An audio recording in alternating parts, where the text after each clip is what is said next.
Mill considers another objection after discussing the fact that motives don't really matter. He says, well, you might think that utilitarianism gets it wrong because it doesn't place enough emphasis on how different individuals are. You might think that utilitarianism is a sort of cold, impersonal theory because, well, you think, don't individual people matter and not just the good of the world as a whole? And in fact, don't we care about sort of individuals' motives pretty often? And he'll give up part of this one. He'll say, well, maybe. Utilitarianism does tend this way. But, he'll say, isn't it better to tend this way rather than to go too far in the opposite direction? Isn't it better to be, in a sense, too world-centered, too selfless than too selfish? It may end up, of course, that what's right is really bad for you individually as a result of following utilitarianism, right? It might require you to make some really severe sacrifices for the good of everyone else in the world, right? It might say, for example, that, well, look, we in America are really quite well off, and so we should give up the vast majority of our money, everything we don't need for sort of basic survival needs, to people who lack those. So we should actually be sending over tens of thousands of dollars per person per year to third world countries, for example. You might think, right, that this doesn't really seem to place enough weight on our own good.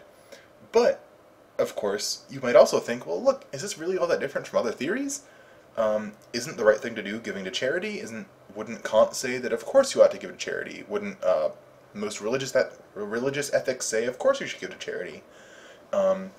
This isn't really all that different from other major theories. And so, Mill's going to say, look, first of all, I don't differ all that much, and second of all, isn't it better for me to be a little too giving than too selfish? He's going to also consider another couple of objections, more briefly this time. You might think, doesn't utilitarianism violate most religions? He's thinking not only of Christianity here, but also some others. But he'll say, well, look, first, don't most religions sort of attend at least a little bit to the happiness of followers? If this is true, then we ought to make ourselves and others happy. And further, he says that religious fulfillment, we might think, is a sort of high pleasure. It's a uniquely human thing that we ought to embrace and cultivate. Another objection is the expediency objection. He'll say, well, doesn't utilitarianism just tell you to do whatever's the most expedient to your own ends? Isn't it really just sort of a rational way to figure out how to get things done? And doesn't that mean that it's not really all that moral? Well, he'll say again, not quite, right? The world matters first, not just you. So what you really need to do is what's expedient to the ends of the world, what's best for the whole world. And it ends up that what's expedient for the world is whatever creates the most happiness. So, sure, utilitarianism is a sort of expedience theory, but it's the right kind of expedience theory because it tells you to go out there and do what's right. He considers one more really major objection. This one says, well, isn't doing utilitarianism really hard? Like, how, when I'm living my everyday life, would I actually be guided by this? Because how can I figure out what's going to make the most happiness in the world? How can I actually figure out what to do?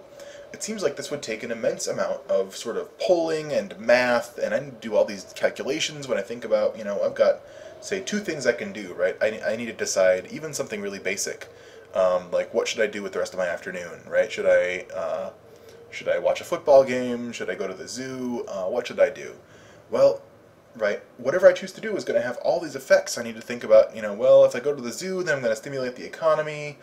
Stimulating the economy has a bunch of effects, right? I need to do sort of all this math to figure out how much happiness I'll create in either case. And this is a pretty basic, non-effective decision. Well, how would I do that, right? Isn't this going to take me forever when I sort of have spent all afternoon just figuring out what I ought to do? Mill's going to say, well, first of all, no. And second of all, how is this any different from other theories? For example, if you are a devoted Christian, do you need to read the whole Bible anytime you want to make a decision? Well, of course not, he says, and utilitarianism is the same way. You use some basic agreements that we can all rely on. So to be a utilitarian, sure, if you want to be really, really, really certain what to do, you can do all this math. Instead, though, for the most part, you can just rely on what he's going to call rules of thumb. You just rely on some simple strategies that work most of the time. So in general, things like don't lie, don't steal, don't kill seem like good guidelines. These aren't absolute rules, though, like for Kant, because you can break these when you have a really good reason.